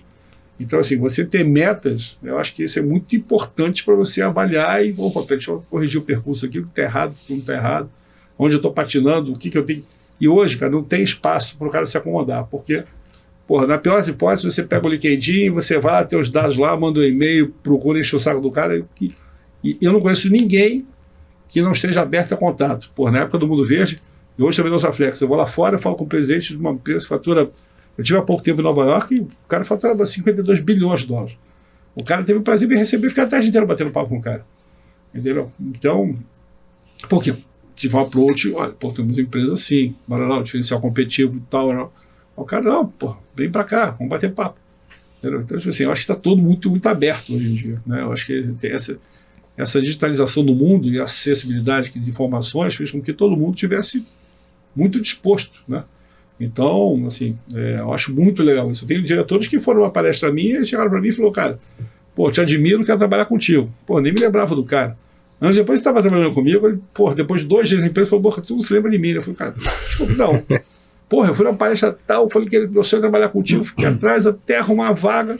Eu falei, porra, cara, verdade, eu me lembro mais ou menos da história, né? Mas não me lembrava do capitão. Conseguiu. Porque acaba a palestra, tem a fila de 100 pessoas querendo trocar cartão, aquele negócio todo, mas não consigo me lembrar. Então é legal, quer dizer, porque o cara tinha um objetivo, foi atrás, não sei se ele está feliz ou não, espero que sim, mas o cara conseguiu atingir o objetivo dele. Então eu acho que tudo é possível, né? Então eu acho que você tem que acreditar. Eu acho que a vida gera essa oportunidade. E se você realmente faz o bem, se você é um filho da puta, você tem mais que morrer na esquina. Mas se você é um cara que, porra, luta, corre atrás e tal, o espaço está dado, cara, entendeu? Tem espaço para todo mundo. Para todo mundo. Acho que isso é verdade, entendeu? Então, às vezes a pessoa, porra, mas você é gigantesco. Eu falei, cara, não tem negócio de gigantesco. As pessoas são super acessíveis, porra. Eu me lembro da história lá no posto de gasolina, eu fui encher o tanque lá no posto de igrejinha, aí o rapaz lá, que trabalhava na bomba, falou assim, porra, Boca, você é um cara diferente. Eu falei assim, mas diferente por quê? Não, porque você é um dos poucos empresários do setor que vem aqui e fala com todo mundo, brinca com todo mundo, pergunta da minha esposa e tal, porra, e o senhor fala com todo mundo, não é só comigo.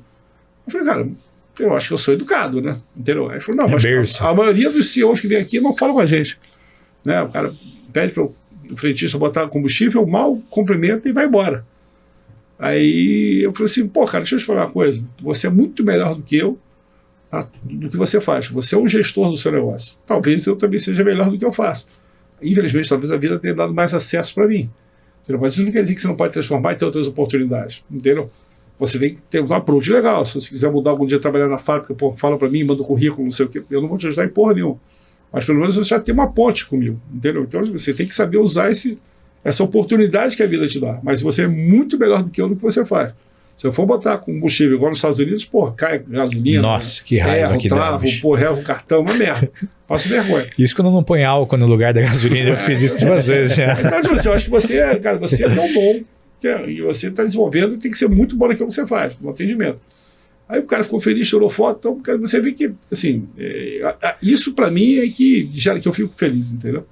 Esse reconhecimento, assim. Eu tinha pensado em parar de trabalhar com 55 anos, né? Porque eu pensei em me dedicar só para as redes sociais que eu participo e não divulgo.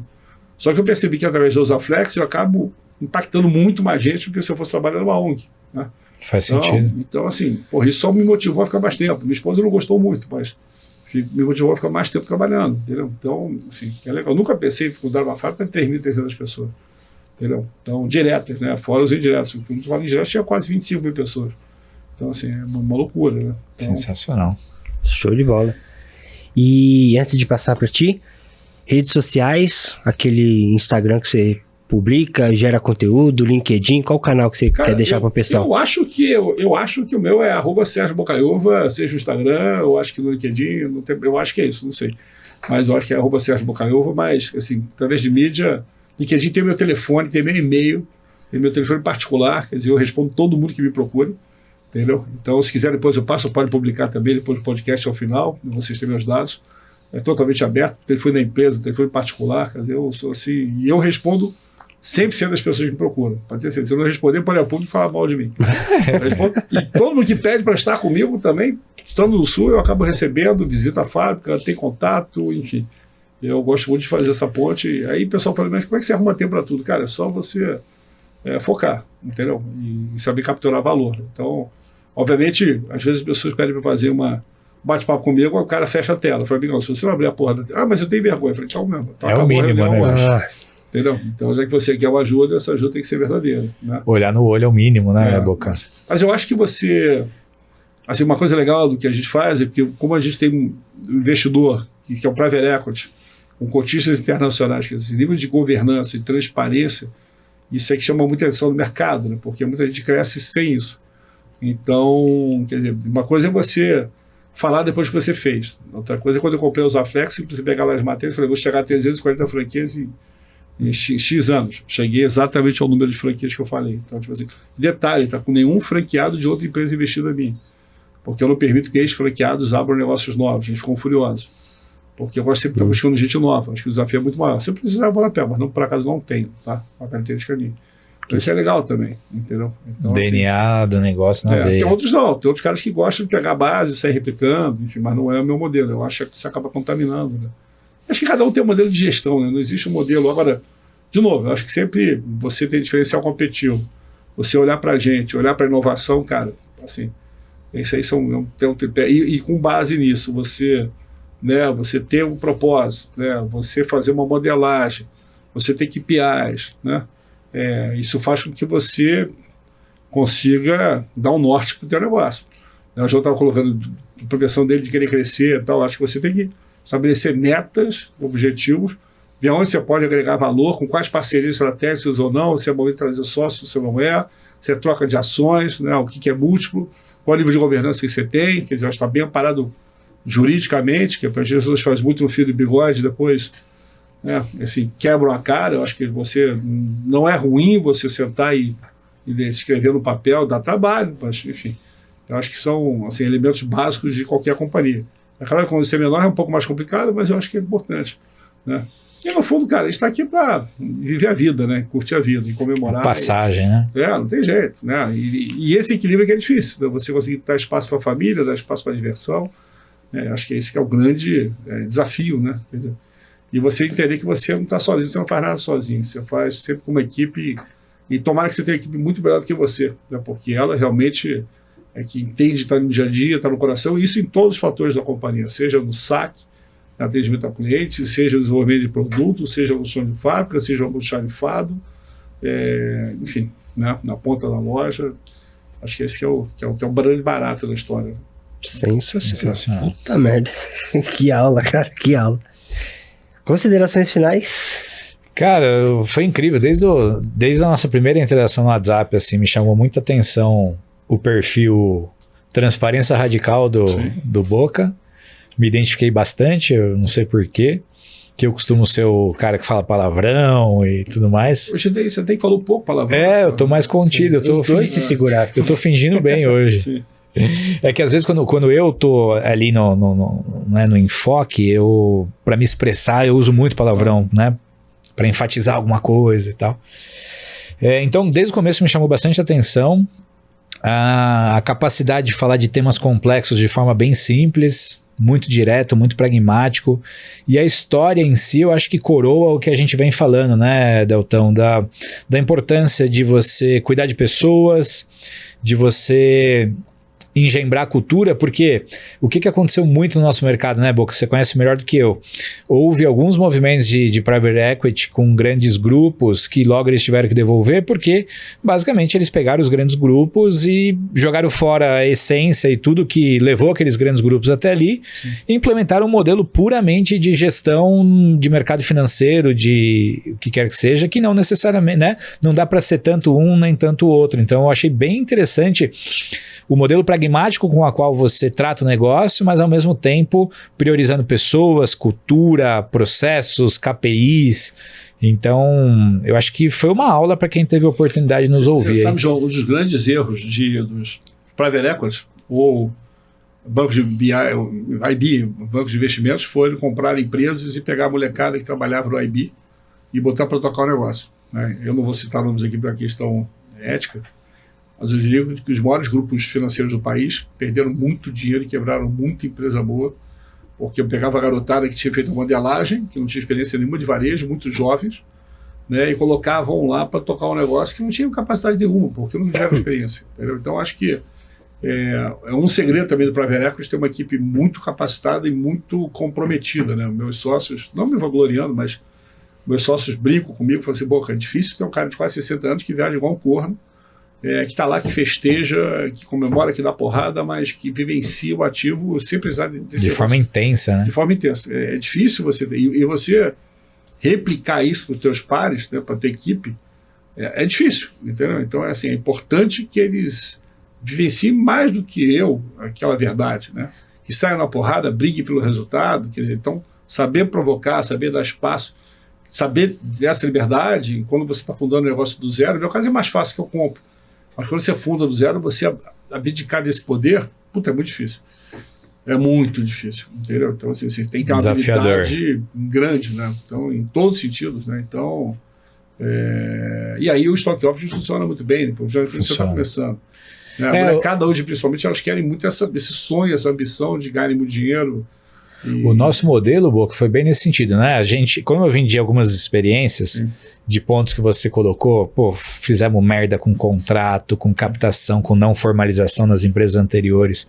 Então, na U-Mode, a gente vende um modelo onde a gente tem venture capitals por trás, com modelo de mútuo conversível, com X período, ou renova ou converte, e estratégicos que tem stock option. Sim. Então, é o caminho, acho que padrão, né, no momento onde você está mais fragilizado ali de recurso, seu principal ativo são as pessoas. E legal, né? Porque eu dou aula do MBA da PUC, que o pessoal quer escutar isso. Como é que funciona isso? Como é que você faz? Como é que você retém? Como é que você traz? Como é que você faz a modelagem? Como é que você... Entendeu? Você tem uma oportunidade grande de empreendedorismo no país, mas as pessoas não sabem, né? Então, ao invés de ficar estudando by the book, eu não sei para que estuda aquelas porcarias que usa para porra nenhuma. Eu acho que você efetivamente ter uma aula prática, eu acho que é muito mais vantajoso, muito mais valioso. E trabalhar com cases, né? Então, tipo assim, hoje é muito... Tem nada a ver com o que a gente está falando aqui, mas é um fato. Não, mas essa é a essência aqui. Que eu não quero ir mais dar aula, porque hoje você chegou no nível de uma pressão dos coordenadores ou de diretoria dos institutos de ensino, porque tem as empresas mantenedoras que querem perpetuar aquele curso. Então, pressiona o professor para que o professor passe o aluno. E às vezes o aluno, cara, não quer porra nenhuma, quer o diploma. Eu, cara, racho de dar zero, de reprovar aluno, entendeu? Porque eu falei, cara, no mínimo, amigo, você tem que entender que o meu tempo é mais caro que o teu. Se eu estou aqui para me doar, você tem que respeitar no mínimo e ver eu dou 2 aulas por semestre. Você tem que, pelo menos um dia, você tem que ver, meu. Porque, porra, você não acha que você não vai aparecer, eu vou te dar um trabalhinho, você vai na internet, vai copiar tudo, vai. Mas não vai mesmo, entendeu? Então, assim, eu acho que, infelizmente, houve uma desvalorização desse conteúdo, e o mais interessante desses cursos é a troca de experiência. Você está lá e você dizer como é que funciona a tua empresa, como é que foi o desafio, quer dizer, então, eu acho que também precisamos de uma revolução muito grande nesse sentido. Na educação. Mais divulgadores para poder demonstrar como é que funciona o jogo. Né? Eu acho que até por isso, né, Deltão, o G4 vem crescendo absurdamente no mercado brasileiro. O G4 hoje é um dos principais formadores de opinião, uma das principais instituições de ensino do Brasil, e num modelo muito disruptivo, com pessoas que ensinam, que têm cicatrizes para mostrar. Claro. Então, do tipo, temas sobre comprar empresa. Tá, mas quantas empresas já comprou? Sim. Ah, não, eu li um livro. Eu acho que não tem mais tanto espaço para o mercado para os teóricos, né, puros. Então o G4 vem surfando muito essa onda e, enfim, eu concordo. E mostrar os cases de fracasso, né? Pô, o que deu errado, quer dizer, o que você fez, qual foi a tese errada, qual foi o fundamento que você não testou antes, você não rodou o mercado, quer dizer, então acho que é fundamental, né? Eu acho que o grande propósito de eu aceitar podcast como esse aqui, qualificados, é você poder falar e trazer um pouco de conteúdo, que o pessoal quer ouvir a verdade. Verdade. Você fala só, porra, tá crescendo, EBITDA, crescendo. Eu adoro vender, né? Vender chocolate, né? Vender o show. Né? Tem dores também, né? O mercado tá difícil, pô. Você teve janeiro, fevereiro ruim, março já foi melhor, abril tá bombando. Aí você tem regiões do país, você vê o Nordeste porrando, você já vê o Sul. de lá, do Sudeste sofrendo. Então, quer dizer, o mercado é muito louco. Quer dizer, então, você tem que realmente... E quanto mais informação e dados você tiver, bom, melhor vai ser a sua apuração, né? Haja resiliência. Exatamente. Acho que foi um prazer aqui. Muito bom. Cara, e para um bom entendedor, um par de ouvidos e uma mãozinha para você escrever e anotar, uma baita aula, tem muito insight aqui. Eu vou confessar, são raros os episódios que eu volto para ouvir de novo. Esse vai ser um desses, cara. Com papel e caneta na mão, tem muita coisa boa aqui. Sensacional. Senhores, agradeço demais a oportunidade de estar com vocês aqui hoje, de absorver esse conteúdo, de passar esse conteúdo pra galera. Queria que vocês dessem um recadinho final, um tchauzinho pra galera, pra gente encerrar esse episódio maravilhoso aí. Eu quero agradecer, né? E fico feliz, porque eu não conhecia a ferramenta, ele estava explicando para mim, vai até apresentar lá para a minha equipe técnica, mas o que ele faz é algo que é muito importante, porque o lojista dificilmente ele consegue fazer um bom planejamento do seu estoque, do que gira, o que não gira, quer dizer, né, o que é ROI, do retorno de GM-ROI, quer dizer, nem sabe o que é esse spacing, quer dizer, qual é a prateleira, qual é o espaço, quanto que custa aquele espaço. Então eu acho que eu não conhecia a ferramenta, vou conhecer a minha equipe técnica com mais profundidade, mas eu acho que você, varejista, você tem que estar muito bem aparelhado, né, seja com conselheiro, seja com ferramenta de gestão, você tem que estar muito ativo e tem que estar com a barriga no balcão para entender quem é o seu cliente, porque o dinamismo é muito forte e hoje não tem mais espaço para quem não seja profissional. Eu acho que hoje o vendedor de loja, ele é um ser ativo, ele é um influencer, ele é digital, ele tem que ter a plataforma montada, senão ele está morto. Né? Você espera que o teu cliente vai entrar na sua loja porque você tem um arquétipo, tem uma loja com design diferente, cara, isso não vai a lugar nenhum, você já nasceu morto. Então, ou você realmente se abre o mercado e apura e as informações estão aí. Mas eu agradeço mais uma vez o contato, o convite, né, e obrigado. Estamos à disposição de vocês para futuras conversas. Tá bom? Obrigado. Sensacional. Precisamos gravar o episódio 2 quando ele for anunciar as aquisições, né, as novas. Exatamente. Os dois, né? Ou a saída também, não sei. Exatamente. O mundo gira rápido. Que vier primeiro. Em 6 meses já comprou outro negócio. Me pergunta muito assim, pô, mas como é que você sai do negócio e já compra outro? Eu falei, cara, não é nada programado. A Axon tem lá 20 ofertas por mês de ativos. Obviamente, alguns ativos às vezes não estão maduros, outros ativos, obviamente, precisam de disponibilidade do executivo para tocar. Então, isso acontece de uma maneira meio orgânica, né? E normalmente uma empresa a gente demora aí quase que um ano e meio para comprar um ativo. Até porque a gente faz muito exercício em cima, a gente conversa com muita gente para ter certeza de como é que se posiciona no mercado, aqui lá fora, quais são as saídas. Due diligence, todo aquele processinho padrão. Due diligence como todo, o processo do início ao fim é quase que um parto, são 9 meses. Né? Então, entre a primeira reunião e o término, eu diria que são 9 meses. Né? E o acordo de acionista é o que demanda mais tempo, mesmo comprando o controle. Eu fui BDO Trevisan, que é Big Five, não é Big Four, por quase 4 anos. Então, eu acompanhei muito Due Diligence como gestor de projetos. E aí, pô, quando eu fui passar pela Due Diligence no último processo de M&A, o negócio chato para quem tá do outro lado da mesa, bicho. É chato pros dois, mas para quem tem que gerar os dois. Então, e você, no teu caso, você tem os contratos todos digitalizados, com os contratos todos em dia, com as renovações, isso é fundamental. Né? Facilita, com certeza. Isso, realmente, eu comecei minha vida também como auditor, né? Porque eu achava importante lá atrás ter uma base de processo. Então, eu queria ter uma base de processo e uma base de mercado financeiro. Depois é que eu me joguei para as empresas, entendeu? Porra, com essa base, dá para gerenciar de Caterpillar a Usaflex. Tem alguns negócios que os homens gostam, que a gente não pode falar aqui, quem sabe algum dia também eu não gerencio, mas isso é outro episódio. Sensacional. E quero agradecer você que nos ouviu até agora. Já deixa seu like, cara, compartilha demais esse episódio que vale muito a pena e tem muita gente que você pode ajudar simplesmente compartilhando esse conteúdo. Forte abraço, até a próxima. Tchau, tchau. Valeu! Um abraço. Valeu, senhor. Que história sensacional, hein, Botar?